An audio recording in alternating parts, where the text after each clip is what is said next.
أعوذ بالله من الشيطان الرجيم بسم الله الرحمن الرحيم الحمد للہ رب العالمین والصلاة والسلام علی نبینا محمد وعلی آلہ وصحبہ اجمعین۔ کتاب التوحید، جس کے مؤلف، جس کے رائٹر امام محمد بن عبد الوہاب رحمہ اللہ ہیں، توحید کے موضوع پہ بڑی شاندار کتاب ہے جس نے بہت سی لوگوں کی زندگیوں کو تبدیل کیا، جس کی وجہ سے بہت سے لوگ شرک و بدعات کے اندھیروں سے نکلے اور انہوں نے توحید و سنت کو سینے سے لگا لیا۔ اس کتاب میں بہت سے ابواب ہیں، اور آج جو باب ہم پڑھنے جا رہے ہیں یہ 13واں باب ہے۔ باب من الشرک ان یستغیث بغیر اللہ او یدعو غیرہ۔ امام صاحب شرک کی اقسام، شرک کی انواع ذکر کر رہے ہیں، وہ چیزیں بتا رہے ہیں جو شرک ہیں۔ اس سے پہلے بتا چکے ہیں کہ غیر اللہ کے لیے نظر ماننا شرک ہے۔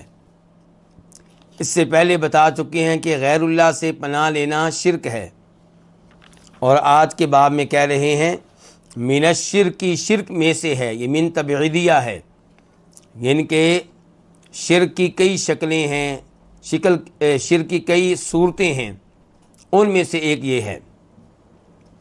من الشرک، شرک میں سے ہے ان یستغیث، کہ وہ غوث طلب کرے، مدد طلب کرے، فریاد کرے بغیر اللہ، غیر اللہ کے ساتھ، او یدعو غیرہ، یا وہ دعا کرے غیرہ، اللہ کے غیر سے۔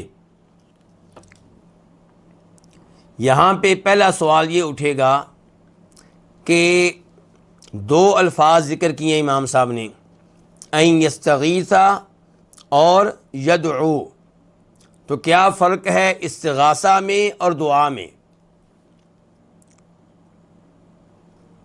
جواب یہ ہے کہ دعا عام لفظ ہے اور استغاثہ خاص لفظ ہے۔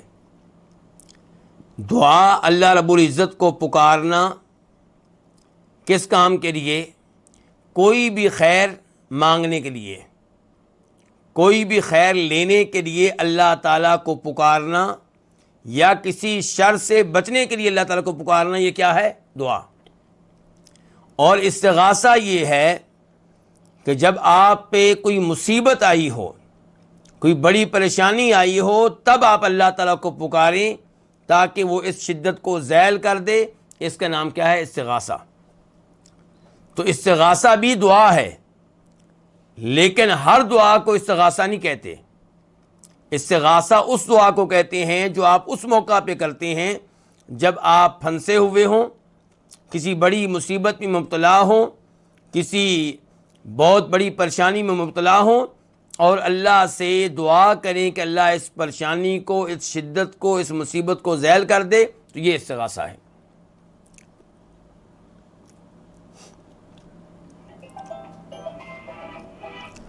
تو یہاں پہ شیخ صاحب نے کہا ہے کہ غیر اللہ کو مصیبت کے وقت پکارنا یہ بھی شرک ہے، اور غیر اللہ سے دعا کرنا یہ بھی شرک ہے۔ تو کیا یہ بات 100% ٹھیک ہے؟ تو جواب یہ ہے کہ استغاثہ جو ہے اگر اللہ رب العزت سے ہو تو وہ تو مطلوب ہے، وہ توحید ہے۔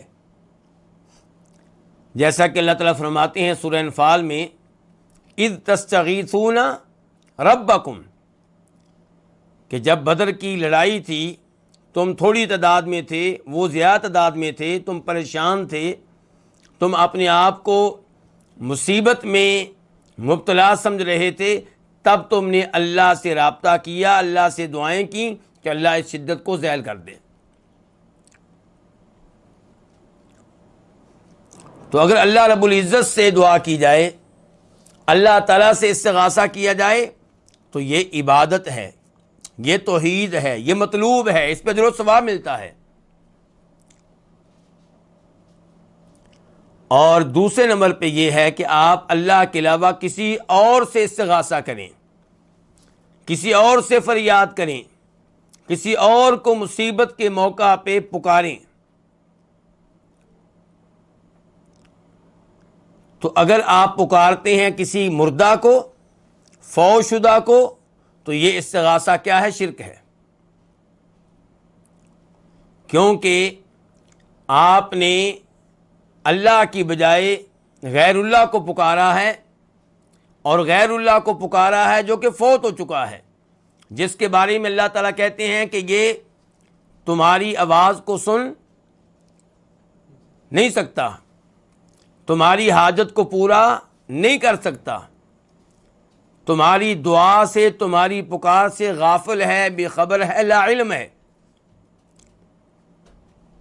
تو آپ اس کو پکارتے ہیں، اس کا مطلب یہ ہے کہ آپ یہ سمجھتے ہیں کہ جیسے اللہ تعالی ہمارے سامنے نہیں ہیں، ہمیں نظر نہیں آتے، لیکن ہمارا عقیدہ ہے کہ اللہ تعالی ہماری آواز کو سن رہا ہے، ہماری حاجت کو پورا کر سکتا ہے، ہم پہ آئی شدت کو دور کر سکتا ہے۔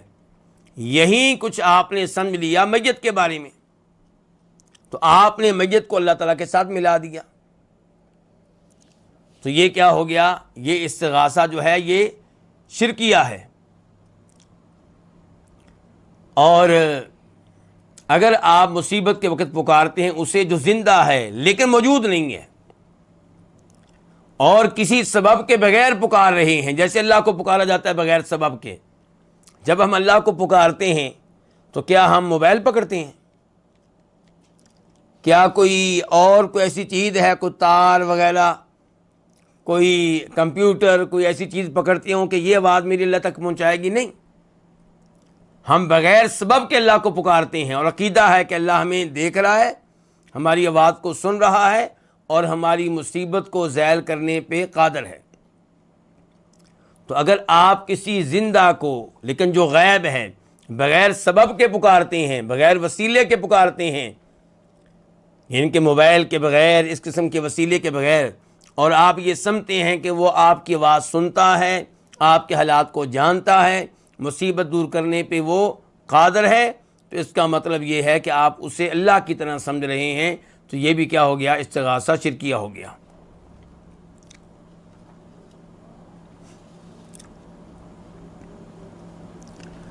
اور تیسرے نمبر پہ یہ ہے کہ آپ غیر اللہ کو پکار رہے ہیں لیکن وہ زندہ ہے، موجود ہے، اور اس معاملے میں پکار رہے ہیں جس معاملے میں انسان کو اللہ نے مدد کرنے کی طاقت بخشی ہے۔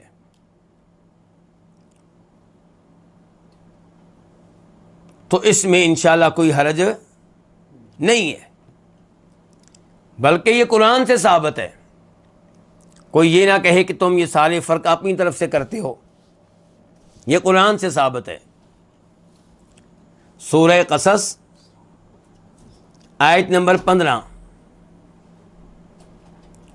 سورہ قصص آیت نمبر 15، اللہ رب العزت نے اس آیت میں تذکرہ کیا ہے موسیٰ علیہ السلام کا۔ جن دنوں موسیٰ علیہ السلام فرعون کے محل میں پرورش پا رہے تھے، اس کے محل میں بڑے ہوئے، جوان ہوئے، تو ایک دن شہر میں آئے اور دیکھا دو آدمی لڑ رہے ہیں۔ فوجد فیہا رجلین یقتتلان ھذا من شیعتہ وھذا من عدوہ۔ ایک آدمی جو ہے وہ موسیٰ علیہ السلام کی قوم سے ہے، یعنی کہ کون ہے؟ اسرائیلی ہے، اور دوسرا آدمی فرعون کی قوم سے ہے، اور وہ کون ہے؟ قبطی۔ فاستغاثہ الذی من شیعتہ، فاستغاثہ، یہ الفاظ غور سے آپ سنیے گا، فاستغاثہ الذی من شیعتہ علی الذی من عدوہ۔ تو موسیٰ علیہ السلام سے فریاد کی، موسیٰ علیہ السلام کو مدد کے لیے پکارا۔ کس نے؟ اس آدمی نے جو موسیٰ علیہ السلام کی قوم میں سے ہے۔ کس کے خلاف؟ اس کے خلاف جو موسیٰ علیہ السلام کی دشمن قوم سے ہے، قبطی ہے۔ تو کیا موسیٰ علیہ السلام نے اس سے کہا کہ تم شرک کر رہے ہو؟ کیوں جی، سوال میرا یہ ہے کہ کیا موسیٰ علیہ السلام نے اس سے کہا تم شرک کر رہے ہو؟ نہیں، بلکہ اس کی مدد کی، اور اسے نہیں کہا کہ تم نے شرک کیا ہے، کہ مجھے تم نے پکارا ہے، میں غیر اللہ ہوں۔ کیونکہ جو زندہ ہو، موجود ہو، اور جس معاملے میں آپ پھنسے ہوئے ہیں اس میں مدد کرنے کی طاقت رکھتا ہو، اسے پکارنا، اس میں کوئی حرج نہیں ہے۔ یہ نبی علیہ الصلوۃ والسلام، صحابہ کرام سے ثابت ہے، انبیاء کرام سے ثابت ہے علیہم الصلوۃ والسلام۔ تو اس لیے موسیٰ علیہ السلام نے اس کی مدد کی ہے، اور کوئی شرک کرے تو نبی خاموش نہیں رہتے۔ اس کے اوپر ظلم ہو رہا تھا، موسیٰ علیہ السلام نے اس کی مدد کی ہے۔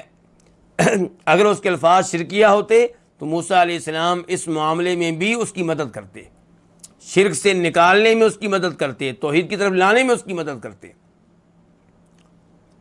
تو کہنا میں کیا چاہتا ہوں، اس ایسے کیا پتا چلا کہ جو زندہ ہو، موسیٰ علیہ السلام کیا تھے؟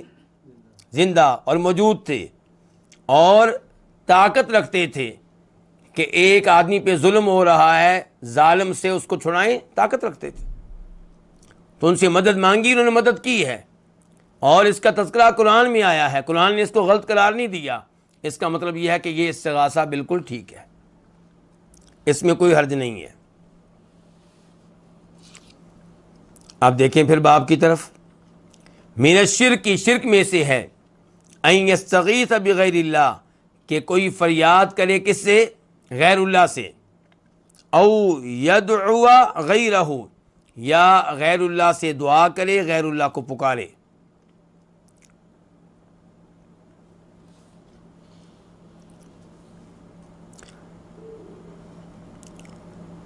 اس کے بعد اب آیات کی طرف آتے ہیں، حدیث کی طرف آتے ہیں۔ امام صاحب کہتے ہیں کہ وقول اللہ تعالی، اللہ تعالیٰ کا فرمان ہے، وَلَا تَدْعُ مِن دُونِ اللَّهِ مَا لَا يَنفَعُكَ وَلَا يَضُرُّكَ فَإِن فَعَلْتَ فَإِنَّكَ إِذًا مِّنَ الظَّالِمِينَ وَإِن يَمْسَسْكَ اللَّهُ بِضُرٍّ فَلَا كَاشِفَ لَهُ إِلَّا هُوَ وَإِن يُرِدْكَ بِخَيْرٍ فَلَا رَادَّ لِفَضْلِهِ يُصِيبُ بِهِ مَن يَشَاءُ مِنْ عِبَادِهِ وَهُوَ الْغَفُورُ الرَّحِيمُ۔ سورہ یونس آیت نمبر 106 اور 107، 106 اور 107۔ وَلَا تَدْعُ، اور تو نہ پکار۔ یہ لفظ جو ہے یہ واحد کے لیے ہے کہ جمع کے لیے؟ واحد کے لیے، یعنی کہ اللہ رب العزت اس آیت میں مخاطب ہیں کس سے؟ نبی علیہ الصلوۃ والسلام سے۔ وَلَا تَدْعُ، اور تو دعا نہ کر، تو نہ پکار، من دون اللہ، اللہ کے علاوہ کو۔ اس کے دو مطلب ہو سکتے ہیں، کہ آپ نہ پکاریں غیر اللہ کو، اللہ کے علاوہ کو، اور دوسرا مطلب یہ ہو سکتا ہے کہ آپ اللہ تعالیٰ کے ساتھ ساتھ غیر اللہ کو نہ پکاریں، یعنی کہ نہ یہ جائز ہے کہ آپ غیر اللہ کو پکاریں، اور نہ یہ جائز ہے کہ اللہ کو بھی پکاریں اور ساتھ ساتھ غیر اللہ کو پکاریں، دونوں کام غلط ہیں۔ وَلَا تَدْعُ مِن دُونِ اللَّهِ، آپ اللہ کے علاوہ کو نہ پکاریں، مَا لَا يَنفَعُكَ وَلَا يَضُرُّكَ، آپ اللہ کے علاوہ ان کو نہ پکاریں جو نہ آپ کو فائدہ دے سکتے ہیں اور نہ آپ کا نقصان کر سکتے ہیں۔ فَإِن فَعَلْتَ، اگر تو نے یہ کام کیا، فَإِنَّكَ، پس بے شک تو، اذن تب، من الظالمین، ظالموں میں سے ہوگا۔ یہاں پہ کہا گیا وَلَا تَدْعُ مِن دُونِ اللَّهِ، کہ آپ اللہ کے علاوہ نہ پکاریں اس کو جو نفع و نقصان کے مالک نہیں ہیں۔ تو اس کا مطلب یہ ہوا کہ اسے پکار سکتے ہیں جو نفع و نقصان کا مالک ہو. تو وہ کون ہے جو نفع و نقصان کا مالک ہے؟ کوئی بھی نہیں. اللہ کے علاوہ کوئی بھی نہیں ہے جو نفع و نقصان کا مالک ہو.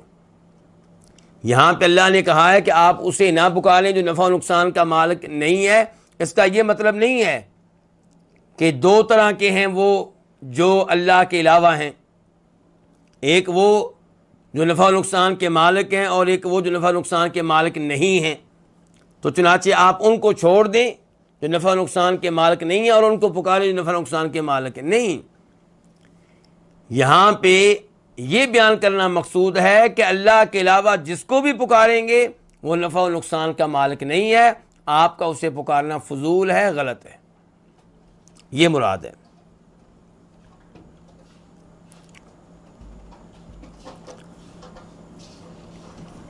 وَلَا تَدْعُوا، آپ نہ پکاریں. تو یہ الفاظ باب کے عین مطابق ہیں. باب یہی ہے نا کہ شرک ہے غیر اللہ سے فریاد کرنا اور غیر اللہ سے دعا کرنا. تو ایت میں آ گیا کہ آپ دعا نہ کریں اللہ کے علاوہ ان سے جو نفع و نقصان کے مالک نہیں ہیں. فَإِن فَعَلْتَ، اگر آپ نے یہ کام کیا، فَإِنَّكَ، پس بے شک تو ہوگا تب ظالموں میں سے. یہاں ظالم سے مراد کیا ہے؟ مشرک. سب سے بڑا ظلم کیا ہے؟ کہ عبادت جو اللہ کا حق ہے وہ غیر اللہ کو دینا. دعا کیا ہے؟ عبادت ہے. دعا کیا ہے؟ عبادت ہے. اگر آپ یہ حق کسی اور کو دیں گے تو آپ شرک کریں گے، تو آپ ظالم ہیں. کیونکہ ظلم کس کو کہتے ہیں؟ وضع الشیء فی غیر محلہ، کسی چیز کو وہاں پہ آپ رکھ دیں جہاں اس کی جگہ نہیں بنتی، تو یہ ظلم ہے. عبادت ہے جگہ، عبادت ہے کس کا حق؟ اللہ تعالیٰ کا.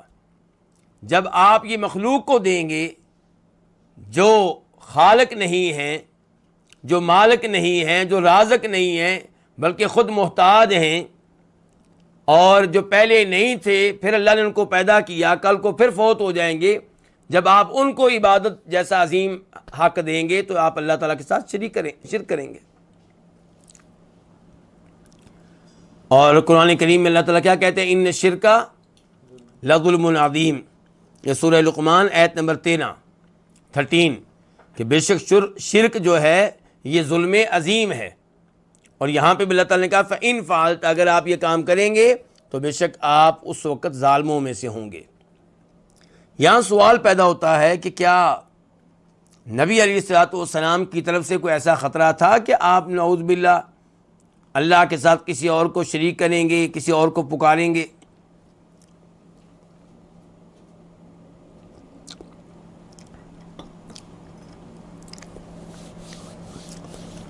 ایسا کوئی خطرہ نہیں تھا. تو پھر آپ کو خبردار کیوں کیا گیا؟ آپ کو خبردار کر کے مجھے اور آپ کو خبردار کرنا مقصود ہے.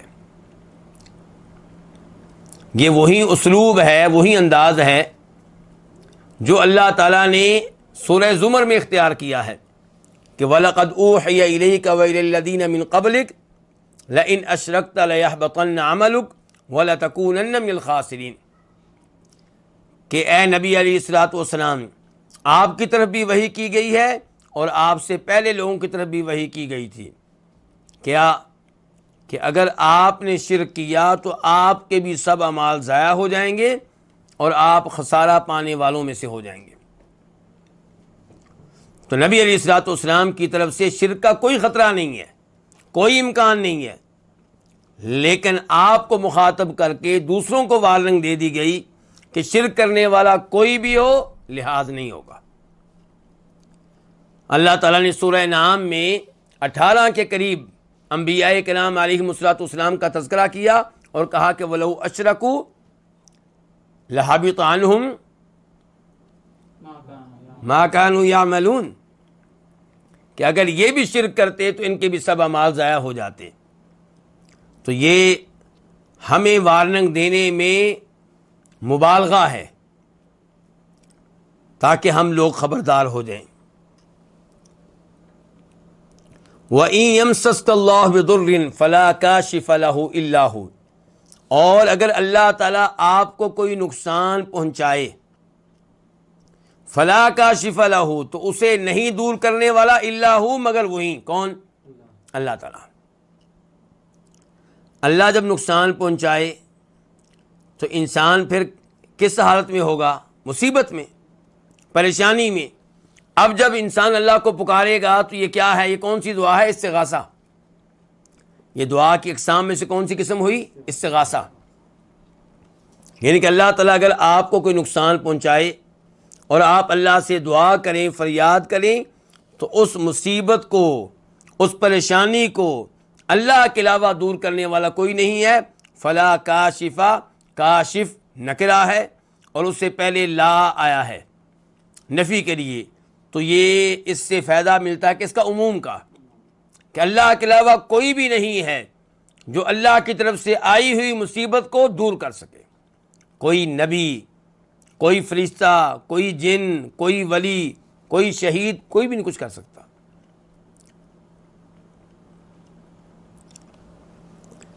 اور اس کے بعد اللہ تعالیٰ کہتے ہیں وَإِن يُرِدْكَ بِخَيْرٍ فَلَا رَادَّ لِفَضْلِهِ، اور اگر اللہ تعالیٰ آپ کے ساتھ خیر کا ارادہ کر لیں تو اللہ تعالیٰ کے فضل کو کوئی اس میں رکاوٹ نہیں بن سکتا، اسے کوئی لٹا نہیں کر سکتا، اسے کوئی واپس نہیں کر سکتا۔ اللہ تعالیٰ آپ کو کوئی خیر دینا چاہیں، کوئی رزق دینا چاہیں، اولاد دینا چاہیں، علم دینا چاہیں، گھر دینا چاہیں، گاڑی دینا چاہیں، دنیا کی کوئی طاقت اس میں رکاوٹ نہیں بن سکتی۔ وہ مشہور و معروف حدیث ہے ترمذی شریف کی کہ نبی علیہ الصلوۃ والسلام نے عبداللہ ابن عباس کو عقیدہ سکھاتے ہوئے کیا کہا تھا؟ وَاعْلَمْ أَنَّ الْأُمَّةَ لَوِ اجْتَمَعَتْ عَلَىٰ أَن يَنْفَعُوكَ بِشَيْءٍ لَمْ يَنْفَعُوكَ إِلَّا بِشَيْءٍ قَدْ كَتَبَهُ اللَّهُ لَكَ، کہ اگر ساری کی ساری دنیا تمہیں کوئی خیر دینا چاہے، کوئی نفع دینا چاہے، کوئی فائدہ دینا چاہے، نہیں دے سکیں گے۔ ساری دنیا مل جائے، رکاوٹ کوئی بھی نہ بنے، پھر بھی تمہیں کوئی فائدہ نہیں دے سکیں گے، مگر تب جب وہ فائدہ اللہ نے تمہاری تقدیر میں پہلے سے لکھ رکھا ہو۔ اور ہم دنیا میں صبح و شام دیکھتے ہیں، کوئی بادشاہ ہوتا ہے، اس کے مال کا آپ اندازہ نہیں کر سکتے، ایک دنیا اس کی اطاعت کرنے والی، ڈاکٹر اس کے ہاتھ میں، حکیم اس کے ہاتھ میں، بیویاں اس کے پاس، سب کچھ موجود، لیکن جب اللہ نہ چاہے تو اسے کوئی بیٹا نہیں دے سکتا۔ کتنے بادشاہ ہیں جو اولاد کے بغیر دنیا سے گئے، علاج کیے، محنتیں کیں، اس سے رابطہ کیا، اس سے رابطہ کیا، ایک شادی کے بعد دوسری کی، تیسری کی، چوتھی کی، کئی ایک کو طلاق دے کے مزید شادیاں کیں، لیکن جب اللہ نے نہیں چاہا تو بیٹا نہیں لے سکے۔ اور اسی حدیث کا دوسرا حصہ کیا ہے کہ اگر پوری دنیا اتفاق کر لے کہ تمہیں کوئی نقصان پہنچانا ہے، تمہیں نقصان نہیں پہنچا سکیں گے سوائے اس نقصان کے جو اللہ نے پہلے سے تمہاری تقدیر میں لکھ دیا ہے۔ اور یہی معنی ہے ان الفاظ کا کہ وَإِن يَمْسَسْكَ اللَّهُ بِضُرٍّ فَلَا كَاشِفَ لَهُ إِلَّا هُوَ، اللہ تمہیں کوئی نقصان پہنچائے تو اسے کوئی دور نہیں کر سکتا سوائے اللہ تعالیٰ کے۔ وَإِن يُرِدْكَ بِخَيْرٍ، اللہ تمہارے اوپر خیر کرنا چاہے، فَلَا رَادَّ لِفَضْلِهِ، تو اللہ تعالیٰ کے فضل کو کوئی واپس نہیں کر سکتا، کوئی ہٹا نہیں سکتا۔ اور نبی علیہ الصلوۃ والسلام نماز کے بعد کیا پڑھتے تھے؟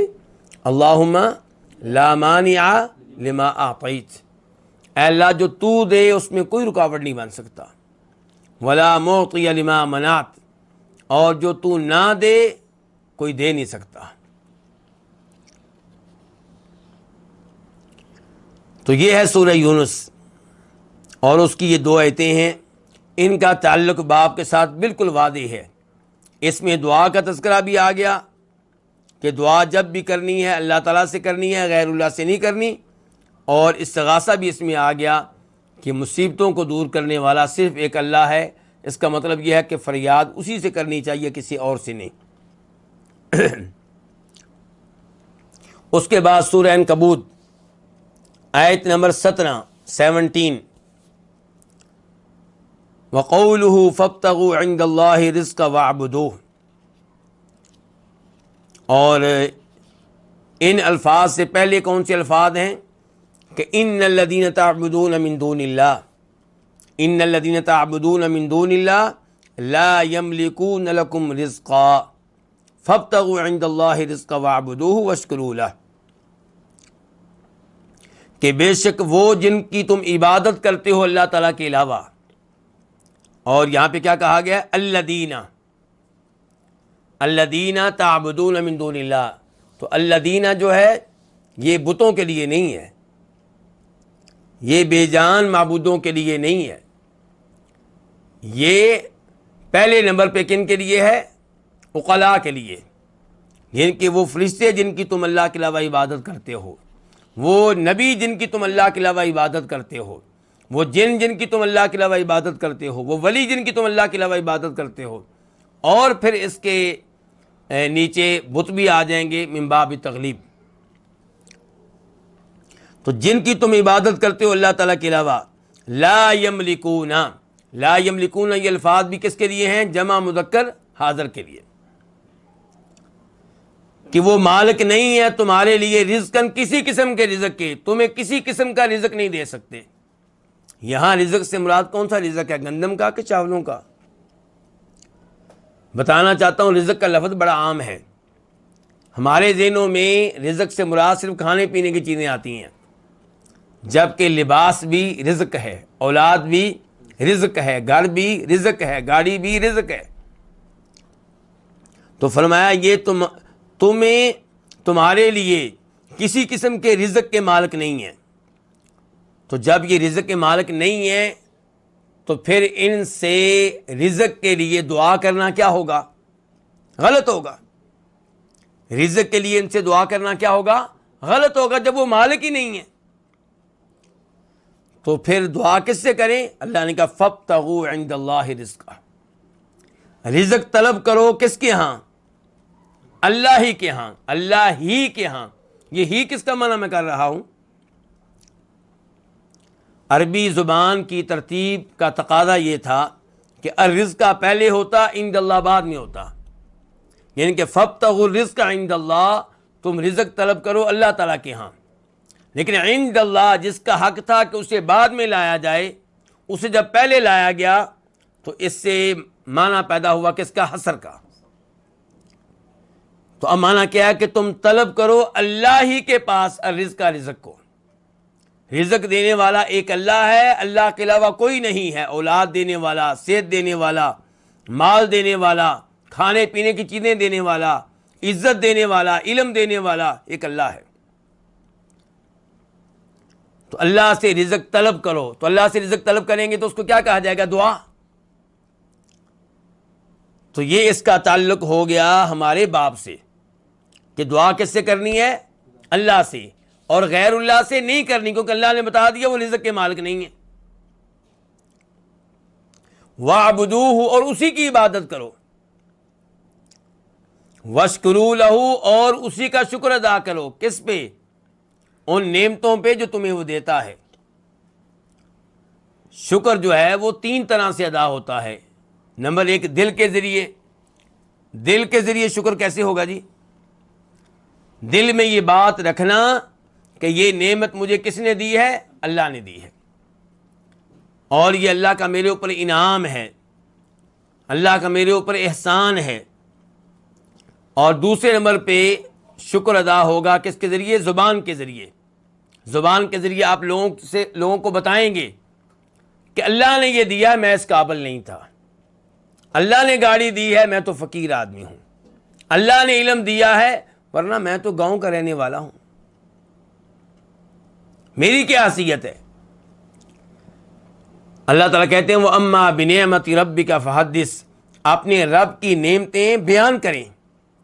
لیکن افسوس سے کہنا پڑتا ہے کہ اس آیت کا غلط استعمال کرتے ہیں کئی لوگ، کئی علماء بھی۔ اللہ نے تو کہا تھا اپنے رب کی نعمتیں بیان کریں، مراد یہ ہے کہ آپ بیان کریں کہ یہ نعمت مجھے دی ہے تو اللہ نے دی ہے، یعنی کہ اس میں تذکرہ کس کا ہوگا؟ اللہ تعالیٰ کا۔ لیکن لوگ یہ آیت پڑھنے کے بعد تذکرہ کرتے ہیں اپنا، میں یہ ہوں، میں یہ ہوں، میں یہ ہوں، میں یہ ہوں، میں نے یہ کارنامہ سر انجام دیا، میں نے یہ ایوارڈ لیا، میں نے فلاں جگہ سے انعام حاصل کیا، اور آیت کیا پڑھتے ہیں وَأَمَّا بِنِعْمَةِ رَبِّكَ فَحَدِّثْ۔ تو یہ اس آیت کا کیا ہے؟ غلط استعمال ہے۔ تو اللہ تعالیٰ کی نعمتوں پہ شکر ادا ہوگا دل کے ذریعے، زبان کے ذریعے، اور تیسرے نمبر پہ اعضاء کے ذریعے۔ اعضاء کے ذریعے کیسے؟ ہاتھوں کے ذریعے، پاؤں کے ذریعے، یعنی کہ ان اعضاء کو آپ استعمال کریں اللہ تعالیٰ کی عبادت میں، اللہ کی اطاعت میں، اور اللہ کی نافرمانی میں اپنے جسم کے اعضاء کو استعمال نہ ہونے دیں۔ اس آیت کا تعلق بھی باب کے ساتھ واضح ہے اور میں بتا چکا ہوں۔ اب آئیے تیسری آیت کی طرف۔ وَقَوْلُهُ، اور اللہ کا فرمان ہے کہ وَمَنْ أَضَلُّ مِمَّنْ يَدْعُو مِن دُونِ اللَّهِ مَن لَّا يَسْتَجِيبُ لَهُ إِلَىٰ يَوْمِ الْقِيَامَةِ وَهُمْ عَن دُعَائِهِمْ غَافِلُونَ وَإِذَا حُشِرَ النَّاسُ كَانُوا لَهُمْ أَعْدَاءً وَكَانُوا بِعِبَادَتِهِمْ كَافِرِينَ۔ سورہ احقاف آیت نمبر 5 اور 6، 5 اور 6۔ ومن اضل، اور اس سے بڑھ کر کون گمراہ ہوگا؟ ومن اضل ممن، اور اس سے بڑھ کر کون گمراہ ہوگا؟ من یدعو، جو دعا کرے، من دون اللہ، اللہ کے علاوہ، من اس سے، جو اللہ کے علاوہ اس سے دعا کرے، جو اللہ کے علاوہ اس کو پکارے، من لا یستجیب لہ، جو اس کی پکار کو، اس کی دعا کو قبول نہیں کر سکتا، کب تک؟ الی یوم القیامہ، قیامت تک۔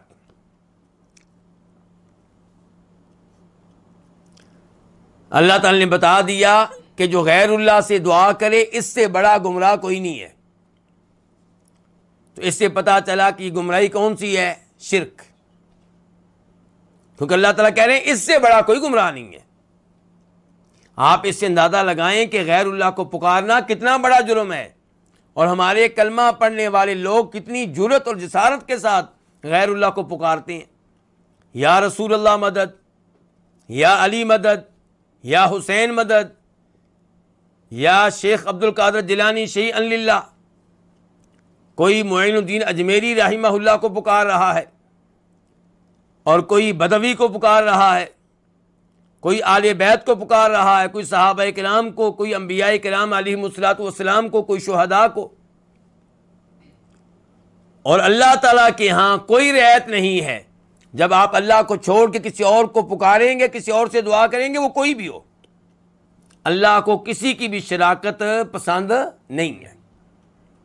تو اللہ تعالیٰ کہہ رہے ہیں یہ من جو ہے نا، من لا یستجیب لہ، یہ من عموم کے لیے ہے، کوئی بھی ہو جس سے آپ دعا کرتے ہیں، اللہ کے علاوہ جس سے بھی آپ دعا کریں گمراہی ہے، وہ کوئی بھی ہو، من۔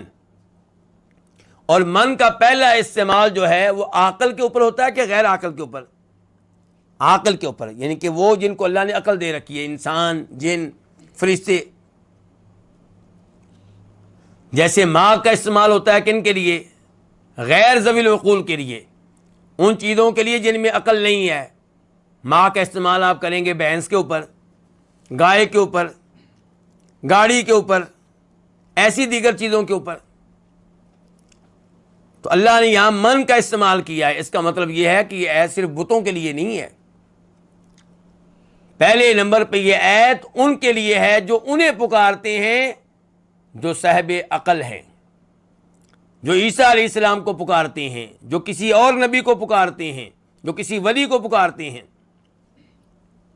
اور پھر ایک اور بھی قرینہ ہے یہاں پہ، اللہ نے کہا ہے کہ اس سے بڑا گمراہ کوئی نہیں ہے جو اللہ کے علاوہ اسے پکارے جو قیامت تک اس کی دعا کو قبول نہیں کر سکتا، قیامت تک۔ اس کا مطلب یہ ہے قیامت کے بعد اس کی پکار کو سن سکتا ہے۔ جی ہاں، روز قیامت جب اٹھایا جائے گا، مثال کے طور پہ آپ حدیث شفاعت پڑھ لیں، کیا لوگ نوح علیہ السلام کے پاس نہیں جائیں گے کہ آپ ہماری شفاعت کریں؟ آدم علیہ السلام کے پاس نہیں جائیں گے کہ ہماری شفاعت کریں؟ تو اس کا مطلب یہ ہے کہ یہ تذکرہ ان کا ہو رہا ہے جو جب دنیا میں تھے تو سننے کی صلاحیت رکھتے تھے، روز قیامت دوبارہ سننے کی صلاحیت رکھیں گے، لیکن جب فوت ہو گئے تو اب وہ سننے کی صلاحیت نہیں رکھتے۔ اللہ تعالیٰ کہتے ہیں اس سے بڑا گمراہ کون ہوگا جو اللہ کے علاوہ ان کو پکارے جو اس کی پکار کو قبول نہیں کر سکتے، الی یوم القیامہ، کب تک؟ قیامت تک۔ وَهُمْ عَنْ دُعَائِهِمْ غَافِلُونَ، اور وہ ان کی پکار سے، ان کی دعا سے غافل، بے خبر، لا علم۔ کون؟ جن کو پکارا جاتا ہے، اللہ تعالیٰ کہہ رہے ہیں جن کو پکارا جاتا ہے وہ پکارنے والوں کی دعا سے بے خبر، لا علم ہیں۔ یعنی کہ یا علی مدد کا نعرہ لگتا ہے، لیکن جناب علی رضی اللہ تعالیٰ عنہ وہ ان کی پکار سے غافل ہیں، بے خبر، ان کو نہیں علم۔ شیخ عبد القادر جیلانی رحمہ اللہ کو پکارنے والے پکارتے ہیں، لیکن شیخ صاحب جو ہیں انہیں نہیں علم کہ لوگ مجھے پکار رہے ہیں، مجھ سے دعائیں کر رہے ہیں۔ عیسائی عیسیٰ علیہ السلام کو پکارتے ہیں، لیکن عیسیٰ علیہ السلام کو علم نہیں ہے کہ لوگ مجھ سے دعائیں کر رہے ہیں، مجھے پکار رہے ہیں۔ وَهُمْ عَنْ دُعَائِهِمْ غَافِلُونَ، فرمایا جن کو پکارتے ہو تمہاری دعا سے، تمہاری پکار سے غافل، بے خبر، لا علم۔ وَإِذَا حُشِرَ النَّاسِ، اور جب لوگوں کو اکٹھا کیا جائے گا، میدان حشر میں لوگ جمع ہوں گے۔ وَإِذَا حُشِرَ النَّاسِ، جب لوگوں کو جمع کیا جائے گا، کانوں، وہ ہو جائیں گے، وہ کون؟ جن کو پکارا جاتا تھا وہ ہو جائیں گے، لہم اعداء، ان کے دشمن۔ کن کے دشمن؟ جو پکارتے رہے، جن کو پکارا جاتا تھا وہ ان کے دشمن بن جائیں گے۔ عیسیٰ علیہ السلام ان عیسائیوں کے دشمن بن جائیں گے جو اللہ کو چھوڑ کے عیسیٰ علیہ السلام کو پکارتے رہے۔ شیخ عبد القادر جیلانی رحمہ اللہ ان کے دشمن بن جائیں گے جو اللہ کو چھوڑ کے شیخ عبد القادر جیلانی رحمہ اللہ کو مصیبتوں میں پکارتے رہے۔ وَكَانُوا بِعِبَادَتِهِمْ كَافِرِينَ، اور وہ ان کی عبادت کے منکر بن جائیں گے۔ کیا مطلب؟ جن کو پکارا جاتا تھا، اور پکار کیا ہے؟ عبادت ہے۔ اور یہاں پہ غور کیجئے، اللہ نے دعا کے اوپر عبادت کا لفظ استعمال کیا ہے۔ اللہ نے کہا ہے کہ یہ پکارتے رہے، دعائیں کرتے رہے غیر اللہ سے، اور جن کو پکارتے رہے وہ ان کی عبادت کا انکار کر دیں گے، کہیں گے یا اللہ نہیں نہیں نہیں، یہ ہمیں نہیں پکارتے رہے، ہماری عبادت نہیں کرتے رہے، کسی اور کی کرتے رہے ہوں گے۔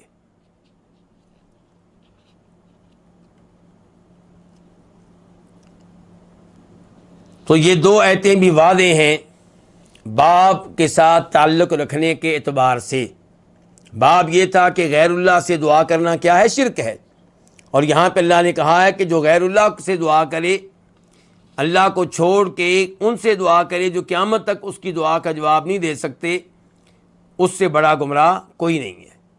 اور پھر اللہ نے کہا کہ جو دعا کرنے والے ہیں ان کے وہ دشمن بن جائیں گے جن سے یہ دعائیں کرتے رہے۔ اس کا مطلب یہ ہے کہ یہ کام غلط تھا۔ اگر یہ کام درست ہوتا تو اللہ تعالیٰ کہتے الاخلاء یومئذ بعضهم لبعض عدو الا المتقین، یہ ایک دوسرے سے محبت کرنے والے ہوں گے، لیکن چونکہ کام غلط تھا اس لیے جن کے ساتھ شرک کیا جا رہا تھا، جن کو اللہ کا شریک بنایا جا رہا تھا، وہ ان کے دشمن بن جائیں گے جو انہیں شریک بناتے رہے۔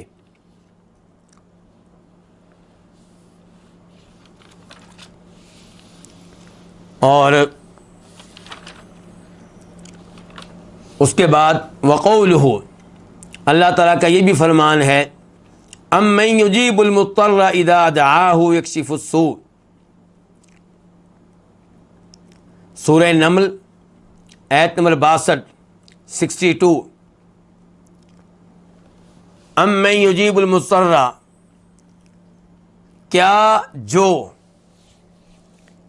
کیا جو یجیب المضطر، مضطر کس کو کہتے ہیں؟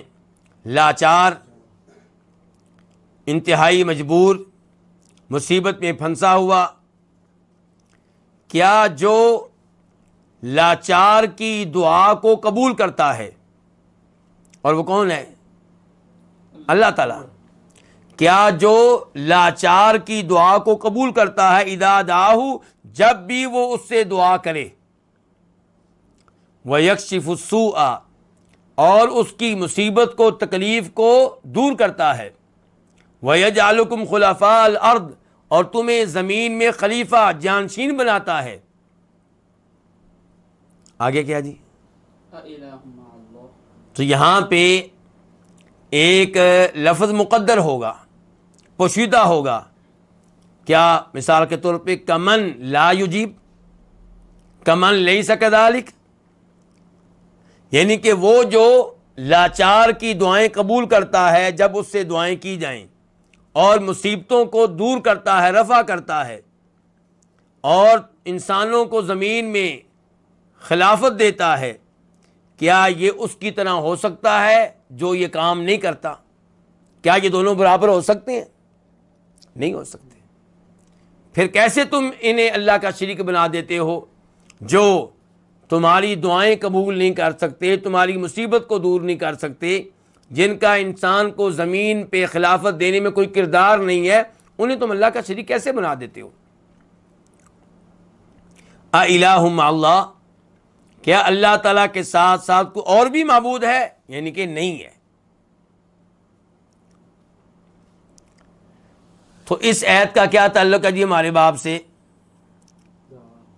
یہاں پہ بھی تذکرہ ہے دعا کا، اور یہ عام دعا نہیں ہے، استغاثہ. دعا کی کون سی قسم ہے؟ استغاثہ. کیونکہ اللہ بیان کر رہے ہیں کہ لاچار جب پکارتا ہے، تو جو آدمی مصیبت میں اللہ سے فریاد کرے، اس کی فریاد کو کیا کہتے ہیں؟ استغاثہ کہتے ہیں. تو یہاں سے پتہ چلا دعائیں قبول کرنے والا اللہ رب العزت ہے، اور جس سے فریاد کی جائے وہ اللہ تعالیٰ ہے، اور فریاد کو پورا کرنے والا بھی اللہ رب العزت ہے. اس لیے اللہ ہی سے استغاثہ کیا جائے گا، اللہ ہی سے غوث طلب کیا جائے گا، اللہ ہی سے مدد مانگی جائے گی، اللہ ہی سے فریاد کی جائے گی.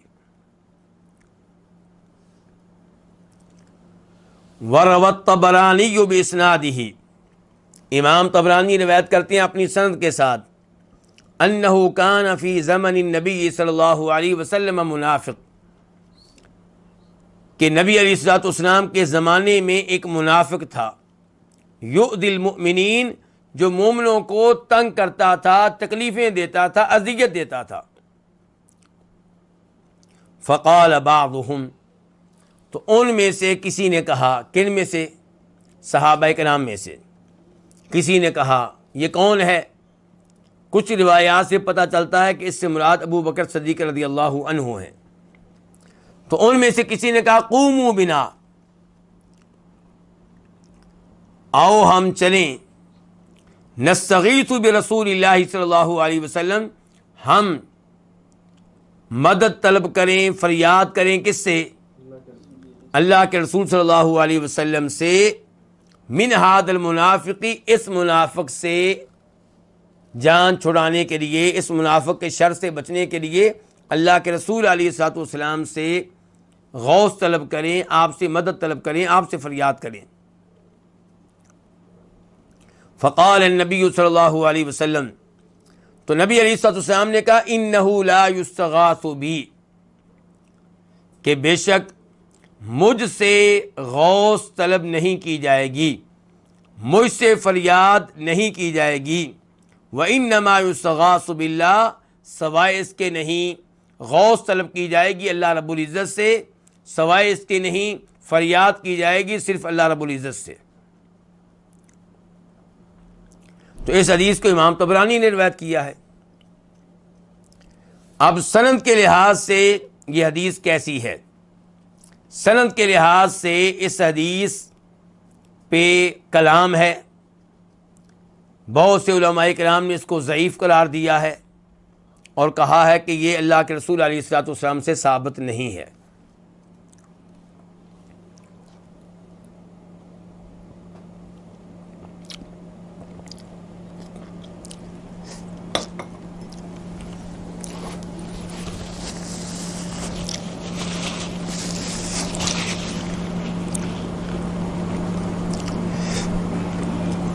لیکن اگر اس کو ثابت مان لیں، یہ مان لیں کہ یہ حدیث اللہ کے رسول علیہ السلام نے بیان کی ہے،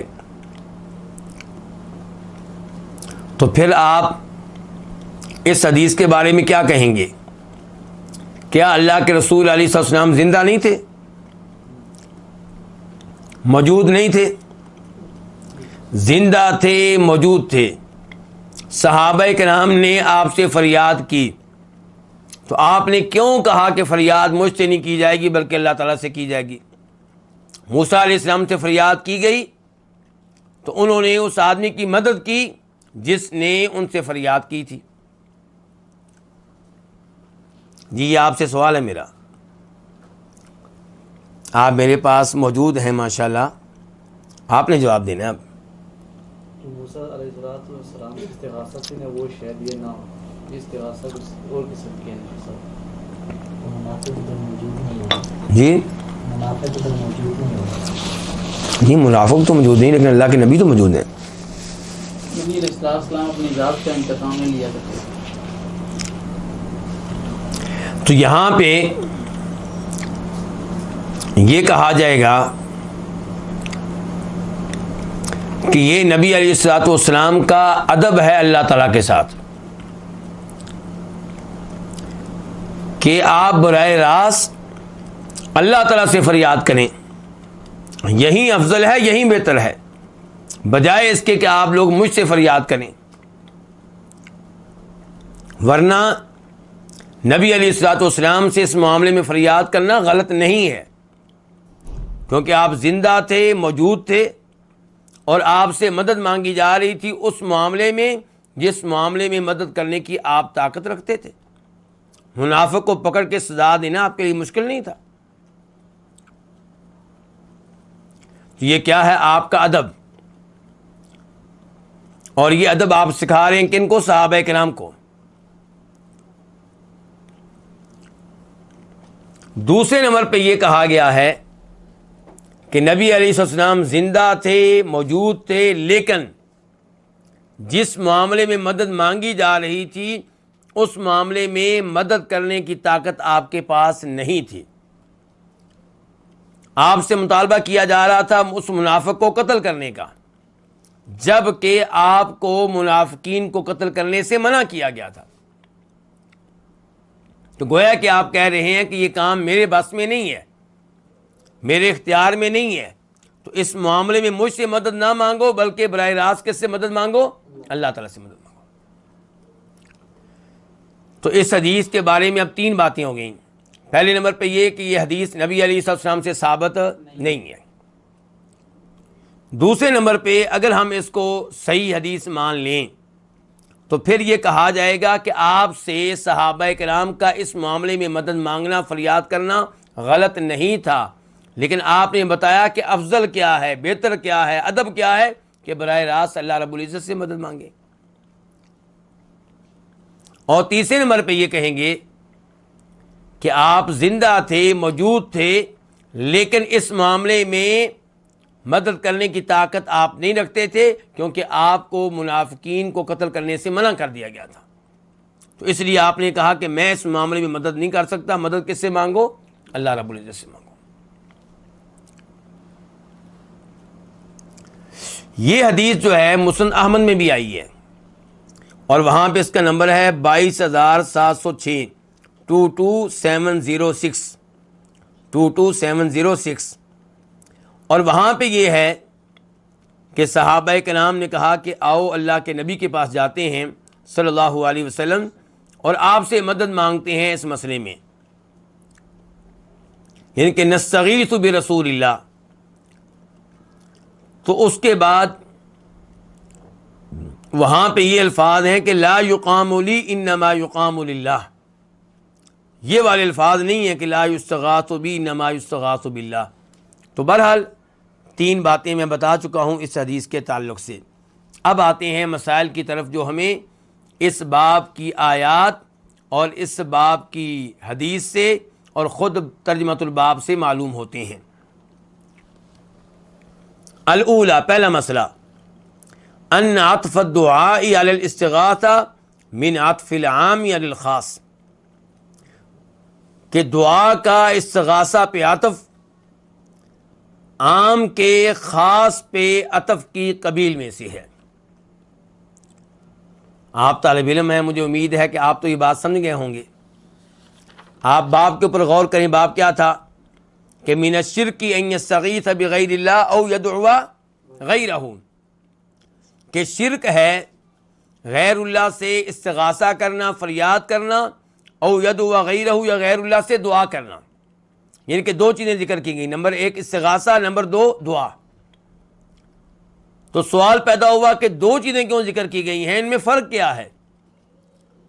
تو امام صاحب وعدے کر رہے ہیں، کون سے امام صاحب؟ امام محمد بن عبد الوہاب رحمہ اللہ، کہ دونوں میں فرق ہے۔ دعا جو ہے یہ عام لفظ ہے، اللہ کو پکارنا، چاہے کوئی منفعت لینے کی غرض سے ہو یا اللہ کو پکارنا کسی شر سے بچنے کے لیے ہو، یہ دعا ہے۔ اور استغاثہ کیا ہے؟ اللہ کو پکارنا کسی شدت کو زائل کرنے کے لیے، کسی بڑی مصیبت کو زائل کرنے کے لیے۔ تو اس کا مطلب یہ ہے کہ استغاثہ بھی دعا ہے، لیکن خاص دعا، عام دعا نہیں ہے۔ تو استغاثہ کے بعد دعا کا جو تذکرہ ہے یہ عام لفظ کا تذکرہ ہے خاص کے بعد۔ تو اب دوبارہ دیکھیں، الاولی ان عطف الدعاء علی الاستغاثہ، دعا کا استغاثہ پہ جو عطف ہے یہ عام کے خاص پہ عطف کی قبیل میں سے ہے، اس کی جنس میں سے ہے۔ واضح علماء کرام؟ الثانیہ، دوسرا مسئلہ، تفسیر قولہ، اللہ تعالیٰ کے اس فرمان کی تفسیر اور وضاحت کہ ولا تدع من دون اللہ ما لا ينفعک ولا یضرک، اور اس پہ تفصیل کے ساتھ گفتگو ہو چکی ہے۔ الثالثہ، تیسرا مسئلہ، ان ھذا هو الشرک الاکبر، کہ بے شک یہی شرک اکبر ہے۔ کون سا شرک؟ غیر اللہ سے دعا کرنا۔ غیر اللہ سے دعا کرنا یہ کیا ہے؟ شرک اکبر ہے، بڑا شرک ہے، وہ شرک جس کی وجہ سے انسان دین اسلام سے خارج ہو جاتا ہے، محروم ہو جاتا ہے۔ کیسے پتہ چلا جی شرک اکبر ہے؟ کیونکہ اللہ نے کیا کہا ہے؟ فَإِن فَعَلْتَ فَإِنَّكَ إِذًا مِّنَ الظَّالِمِينَ، کہ اگر آپ اللہ کے علاوہ کسی اور کو پکاریں گے، کسی اور سے دعا کریں گے تو آپ ظالموں میں سے ہوں گے، یعنی کہ شرک کرنے والوں میں سے ہوں گے۔ الرابعہ، چوتھا مسئلہ، ان اصلح الناس لو يفعله ارضاء لغیرہ صار من الظالمین، کہ اگر لوگوں میں سے سب سے زیادہ صالح، سب سے زیادہ صالح کون ہیں؟ نبی علیہ الصلوۃ والسلام۔ اگر لوگ، بے شک لوگوں میں سے سب سے زیادہ صالح، لو یفعلہ، اگر وہ بھی یہ کام کرے، کون سا کام؟ غیر اللہ سے دعا، غیر اللہ سے دعا، کہ لوگوں میں سے سب سے صالح اگر یہ کام کرے ارضاء لغیرہ، غیر اللہ کو راضی کرنے کے لیے، صار من الظالمین، تو وہ بھی کن میں سے ہو جائے گا؟ ظالموں میں سے ہو جائے گا، مشرکوں میں سے ہو جائے گا۔ یہ چوتھا فائدہ ہمیں کہاں سے معلوم ہوا؟ فَإِن فَعَلْتَ فَإِنَّكَ إِذًا مِّنَ الظَّالِمِينَ سے، کہ اللہ تعالیٰ نے نبی علیہ الصلوۃ والسلام کو مخاطب کر کے کہا کہ اگر آپ بھی یہ کام کریں گے تو آپ ظالموں میں سے ہو جائیں گے۔ تو جو سب سے افضل انسان ہیں، جو سب سے اعلیٰ انسان ہیں، اگر وہ بھی یہ کام کریں گے تو ظالموں میں سے ہو جائیں گے، مشرکین میں سے ہو جائیں گے، اگرچہ نبی علیہ الصلوۃ والسلام کی جانب سے ایسا کوئی خطرہ، ایسا کوئی احتمال نہیں ہے۔ الخامسہ، پانچواں مسئلہ، تفسیر الآیت التی بعدہا، اس آیت کی تفسیر جو اس آیت کے بعد ہے۔ پہلی آیت کیا تھی؟ وَلَا تَدْعُ مِن دُونِ اللَّهِ، یعنی کہ سورہ احقاف کی آیت نمبر 106، 106، سورہ معذرت احقاف نہیں بلکہ یونس، سورہ یونس کی آیت نمبر 106، 106۔ اس کے بعد دوسری آیت کی تفسیر جو اس کے بعد ہے وہ کون سی ہے؟ 107، 107، یعنی کہ وَإِن يَمْسَسْكَ اللَّهُ بِضُرٍّ فَلَا كَاشِفَ لَهُ إِلَّا هُوَ۔ السادسہ، چھٹا مسئلہ، کون ذالک لا ينفع فی الدنیا مع کونہ کفرا، کہ کون ذالک، ذالک یہ چیز، یہ کیا؟ غیر اللہ سے دعا، غیر اللہ سے دعا، غیر اللہ کو پکارنا مصیبت کو دور کرنے کے لیے۔ وَإِن يَمْسَسْكَ اللَّهُ بِضُرٍّ فَلَا كَاشِفَ لَهُ إِلَّا هُوَ، کہ اگر آپ کو اللہ کوئی نقصان پہنچائے تو اس نقصان کو اللہ کے علاوہ کوئی ذیل نہیں کر سکتا، کوئی دور نہیں کر سکتا۔ اس کا مطلب ہے کون ذالک، ذالک سے مراد غیر اللہ سے دعا، غیر اللہ سے دعا، غیر اللہ سے فریاد کرنا، لا ينفع فی الدنیا، یہ دنیا میں بھی مفید نہیں ہے، مع کونہ کفرا، اس کے ساتھ ساتھ یہ کفر بھی ہے، آخرت بھی برباد ہوئی، دنیا میں فائدہ بھی نہ ملا۔ یعنی کہ آپ نے غیر اللہ کو پکارا، غیر اللہ سے فریاد کی مصیبتوں کو دور کرنے کے لیے، لیکن اللہ تعالیٰ کہہ رہے ہیں کوئی مصیبت دور نہیں کر سکے گا میرے علاوہ، اور اس کے ساتھ ساتھ شرک بھی ہو گیا، کفر بھی ہو گیا، تو ملا کیا آپ کو؟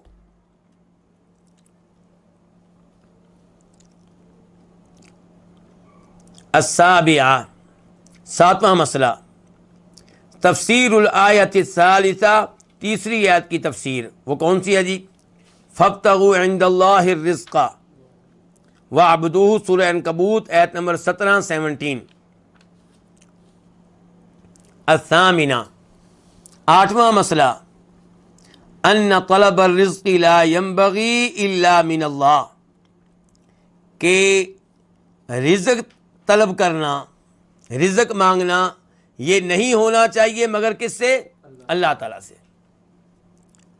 کما ان الجنت لا تطلب الا منہ، جیسا کہ جنت نہیں طلب کی جاتی مگر اسی سے، کس سے؟ جنت صرف اللہ سے طلب کی جاتی ہے، اللہ سے مانگی جاتی ہے، ایسے ہی رزق صرف اللہ سے مانگنا چاہیے۔ یہ ہمیں کہاں سے پتہ چلا؟ فابتغوا عند اللہ الرزق سے، کہ رزق طلب کرو اللہ ہی کے پاس۔ التاسعہ، نواں مسئلہ، تفسیر الآیت الرابعہ، چوتھی آیت کی تفسیر، وہ کون سی ہے جی؟ ومن اضل ممن يدعو من دون اللہ، سورہ احقاف آیت نمبر 5۔ العاشرہ، دسواں مسئلہ، ذکرہ، آپ کے پاس کے الفاظ ہیں جی ذکرہ؟ اچھا، میرے نسخے میں آپ کے پاس کیا؟ انہ لا اضل، جی ہاں، ذکرہ انہ لا اضل ممن دعا غیر اللہ، اللہ کا اس بات کا تذکرہ کرنا کہ بے شک اس سے بڑھ کے کوئی گمراہ نہیں ہے جو غیر اللہ سے دعا کرے، جو غیر اللہ کو پکارے۔ یہ کہاں سے معلوم ہوا؟ ومن اضل ممن يدعو من دون اللہ من لا يستجیب له الى یوم القیامہ۔ الحادی عشرہ، 11واں مسئلہ، انہ غافل عن دعاء الداعی لا يدری عنہ، بے شک وہ غافل ہوتا ہے، وہ کون؟ جس کو اللہ کے علاوہ پکارا جائے، وہ غافل ہوتا ہے، بے خبر ہوتا ہے دعا کرنے والے کی دعا سے، لا یدری، وہ نہیں جانتا، عنہ، اس کے بارے میں اس کو کوئی پتہ نہیں۔ یہ کہاں سے پتہ چلا؟ وَهُمْ عَنْ دُعَائِهِمْ غَافِلُونَ، اللہ نے کہا کہ وہ جن کو پکارتے ہو میرے علاوہ تمہاری پکار سے، تمہاری دعا سے غافل ہیں، بے خبر ہیں، لا علم ہیں۔ الثانی عشرہ، 12واں مسئلہ، ان تلک الدعوۃ سبب لبغض المدعو للداعی وعداوتہ لہ، کہ یہ پکارنا سے مراد کیا؟ غیر اللہ کو پکارنا، یہ پکارنا، یہ دعا کرنا سبب ہے کس چیز کا؟ مدعو کے داعی سے بغض رکھنے کا اور اس کے دشمن بن جانے کا۔ مدعو کسے کہتے ہیں؟ جس سے دعا کی جائے، غیر اللہ، اور داعی کون ہوتا ہے؟ دعا کرنے والا۔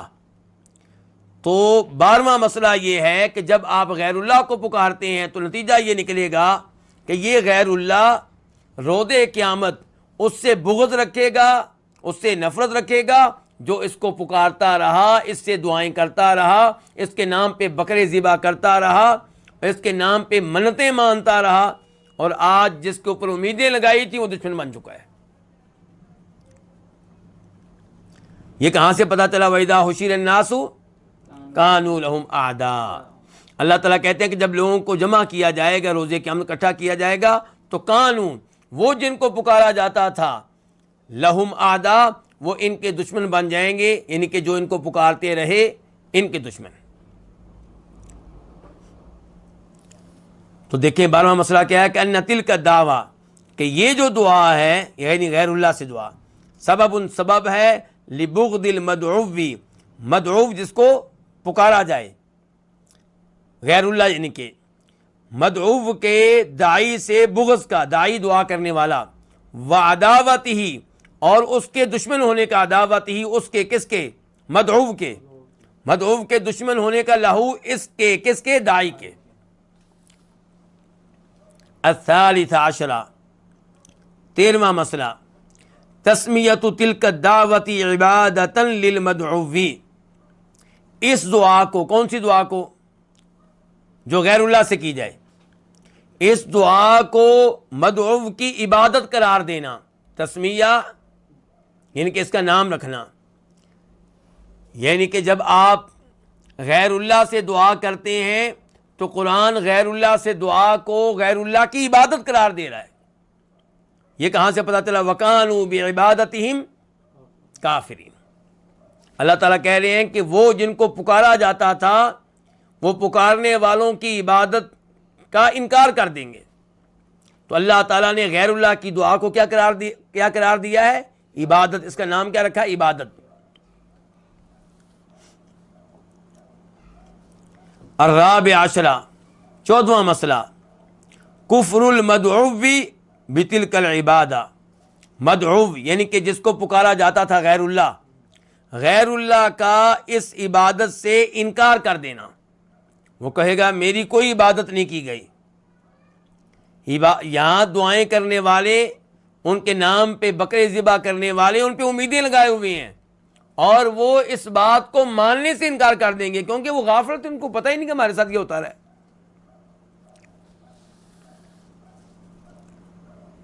اللہ تعالیٰ نے فرمایا نا بل کانوا یعبدون الجن، کیسے یہ آیت ہے؟ یہاں پہ اس آیت کی بڑی اہمیت ہے، ذرا میں یہ کھولوں گا، اس آیت کا بڑا گہرا تعلق ہے۔ بل کانوا یعبدون الجن اکثرهم بهم مؤمنون، یہ سورہ کون سی ہے؟ سبا، ایسے ہی ہے۔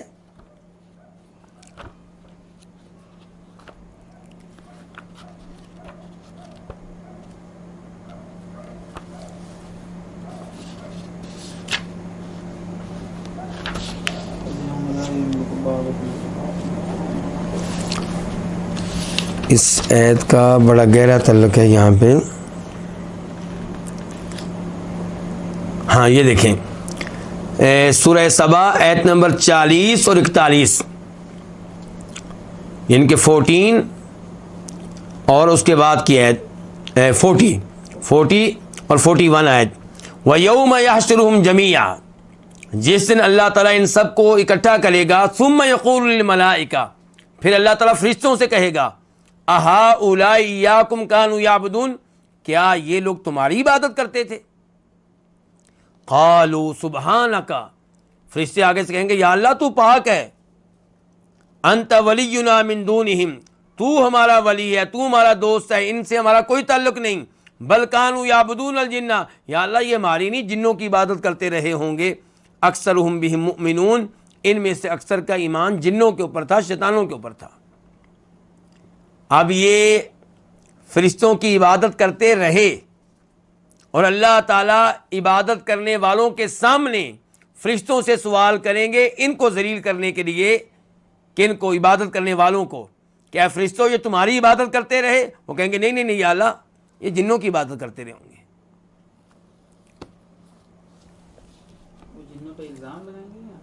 نہیں، یعنی کہ ہمارا کوئی تعلق واسطہ نہیں ان سے، وہ جنوں کی عبادت کرتے رہے۔ علماء کرام اس کی تفسیر میں لکھتے ہیں کہ شیطانوں نے انہیں اس کام پہ لگایا تھا۔